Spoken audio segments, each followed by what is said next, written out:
Thanks, Stephen. The Constitutional Court will tomorrow hear an application by 3 unregistered political parties who are citing unfair exclusion by the IEC from participating in the 29th May elections. The crux of their argument is that technical glitches on the Commission's portal are what led to their inability to fulfill the requirements for them to be eligible to contest these elections. As such, these parties are now lobbying the Apex Court to make alterations to the IEC's election timetable, including postponing the elections. Juniour Khumalo is following that story for us, and he joins me in studio. Now, Juniour, they did everything by the book, they are arguing, but were let down by the IEC's IT systems. And that's the only reason they couldn't meet the deadlines.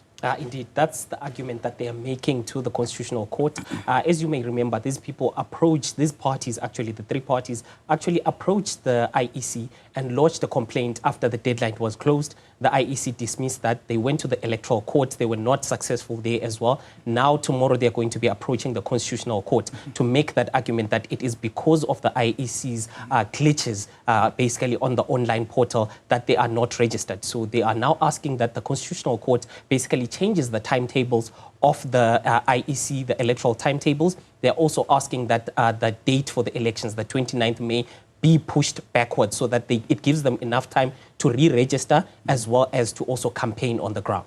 Well, 2 things for me on that. Well, the first one is in its responding affidavit, does the IEC vouch for its systems?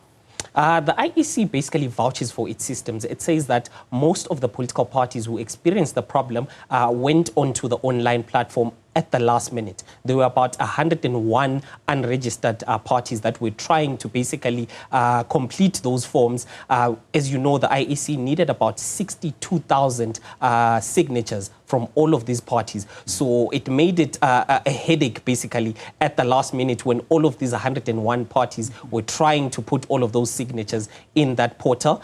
So only 38 of the 101 parties managed to basically register with the IEC. So these 3 parties have actually now been joined by 19 other parties who have also filed affidavits in support of this case tomorrow.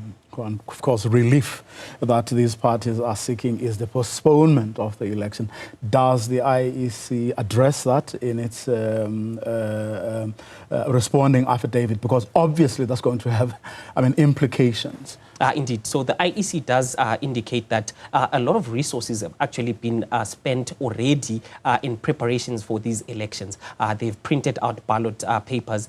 They've also, even all the political parties themselves that are contesting the elections, there are about 70 political parties and about 16 independent candidates who have already printed out posters as well, indicating that the elections are going to be on the 29th of May. So this comes at a disadvantage to those parties as well as the IEC. We've already prepared staff for those over 23,000 polling stations as well. So pushing this back will come at a cost and at a serious challenge in terms of staff for the IEC.